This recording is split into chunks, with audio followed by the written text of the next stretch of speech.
Hello dear students, good morning all of you. आप लोग कैसे हैं? हमें उम्मीद है आप लोग स्वस्थ होंगे, मस्त होंगे और अपने बोर्ड एग्जामिनेशन की पढ़ाई में लगे होंगे। डियर फ्रेंड्स, आज का जो हमारा टॉपिक है बोर्ड एग्जामिनेशन के उद्देश्य से क्लास 10 और क्लास 12 दोनों के बच्चों के लिए बहुत ही इंपॉर्टेंट होने वाला है। और हमने 3 प्रश्न लिया है, तीनों में से एक प्रश्न कंफर्म बोर्ड एग्जाम में आएगा ही आएगा, चाहे वो 10 में आए या 12 में आए। सो इसे मिस मत कीजिएगा और आप इसे देखिएगा, बड़े ही आसानी से हम आपको इसे बताने वाले हैं। डियर फ्रेंड्स, ये जो प्रश्न है हम यहाँ लिख दिए हैं, केवल रासायनिक समीकरण दीजिए। आप देख सकते हैं बोर्ड एग्जाम में प्रत्येक वर्ष आता है, क्या होता है जब 4 नंबर का आता है, इसके लिए केवल रासायनिक समीकरण देना होता है। तो हम आपको बड़े ही आसानी से इसे बताने वाले हैं। पहला प्रश्न है, क्या होता है जब ग्रिगनार्ड अभिकर्मक एथिल एल्कोहल से क्रिया करता है? कर रहा है ग्रिगनार्ड अभिकर्मक मतलब RMGX। RMGX को ग्रिगनार्ड अभिकर्मक आते हैं। करा एथिल एल्कोहल से जब क्रिया करेगा तो क्या होगा? एक प्रश्न हमने लिया है और दूसरा प्रश्न लिया है। चलिए पहले को हम सॉल्व कर लेते हैं, फिर दूसरे को पढ़ेंगे। क्या होता है जब ग्रिगनार्ड अभिकर्मक एथिल एल्कोहल से क्रिया करता है? किससे क्रिया करता है? एथिल एल्कोहल मतलब एथेनॉल। एथेनॉल मतलब OH ग्रुप होगा इसमें। एथे मतलब कार्बन की संख्या 2 होगी, यानी एथिल एल्कोहल का सूत्र C2H5OH। एथिल एल्कोहल हो गया, क्योंकि OH रहेगा, एथेन है तो कार्बन 2 रहेगा, ठीक है ना। और एल्कोहल का सूत्र तो आपको पता होगा ना, एल्कोहल का सूत्र है CnH2n+1OH, यही है। अब ये क्या है? एथिल। एथिल मतलब एथ, कार्बन की संख्या 2 है तो यहाँ 2 रख दीजिए n की जगह पे, और 2 गुणे 2 धन 1 OH, तो हो गया 2, 2 दूनी 4, 4 1 5, 2 दूनी 4 1 5, तो H5OH हो गया है एथिल एल्कोहल का सूत्र। ठीक, समझ में आ गया। CnH2n+1OH एल्कोहल का सूत्र है। एथे क्या है? एथिल एल्कोहल है, तो एथिल का मतलब एथ, यानी कार्बन की संख्या 2 होगी।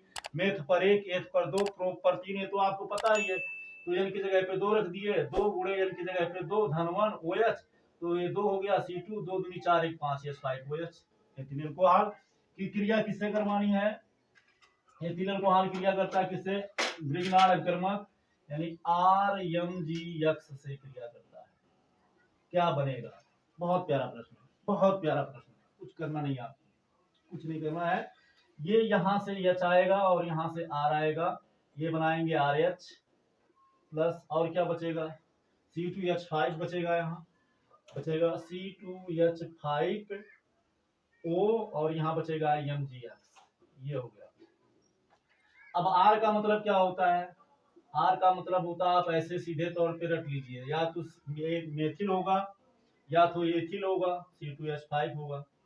प्राय मेथिल या एथिल ही होता है R की जगह पे, और X की जगह पे क्या होता है? या तो फ्लोरीन होता है, या तो क्लोरीन होता है, या तो ब्रोमीन होता है, या तो आयोडीन होता है। तो प्राय हम मतलब ऐसे रिएक्शन में हम F और I को छोड़ करके या तो Cl या Br ज्यादा ले लेते हैं, ठीक है ना। तो मतलब आप कोई भी ले सकते हैं, इसके जगह फ्लोरीन, क्लोरीन, ब्रोमीन, आयोडीन में से कोई भी ले सकते हैं। तो देखो क्या होने वाला है, C2H5OH धन R, तो R की जगह पे हमने लिख दिया CH3। Mg, Mg रहने दो। X की जगह पे मान लो हमने ब्रोमीन ले लिया, ठीक है ना, ब्रोमीन हो गया। अब क्या होगा?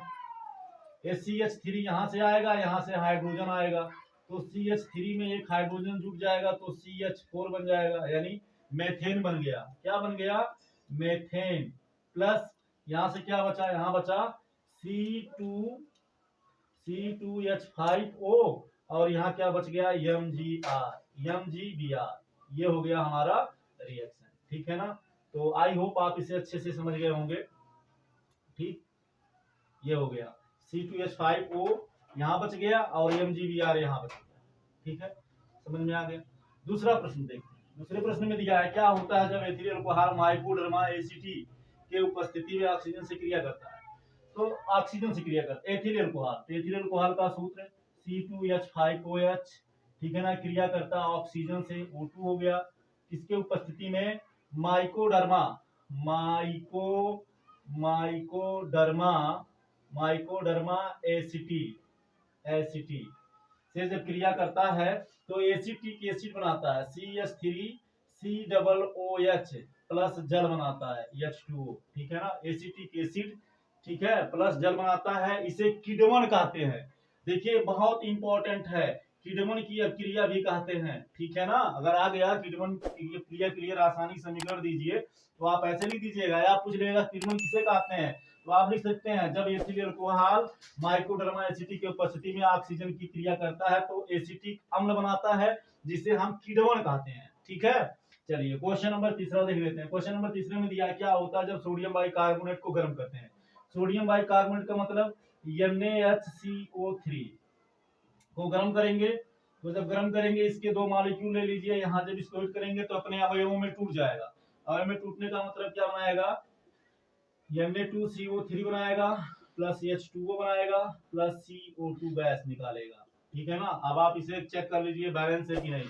सोडियम यहाँ 2 था, सोडियम यहाँ 2 है, कार्बन कितना था, कार्बन 2 था, कार्बन एक यहाँ कार्बन 2 हो गया, ऑक्सीजन 3 दूनी 6 है, तो 3 ऑक्सीजन यहाँ, 1 यहाँ 4, 2 यहाँ 6, हाइड्रोजन कितना था 2 था, तो हाइड्रोजन 2 है, तो ये बैलेंस हो गया।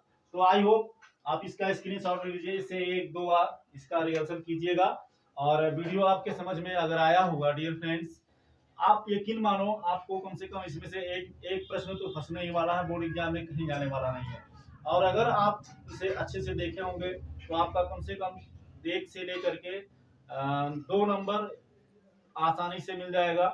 और अगर आपके समझ में आया होगा, अच्छा लगा होगा वीडियो, तो प्लीज एक लाइक कमेंट बिल्कुल करना मत भूलिएगा, हमें अपना प्यार सपोर्ट दीजिए। डियर स्टूडेंट्स, आज की क्लास में बस इतना ही, फिर मिलेंगे नेक्स्ट क्लास में नेक्स्ट टॉपिक के साथ। थैंक यू सो मच, जय हिंद।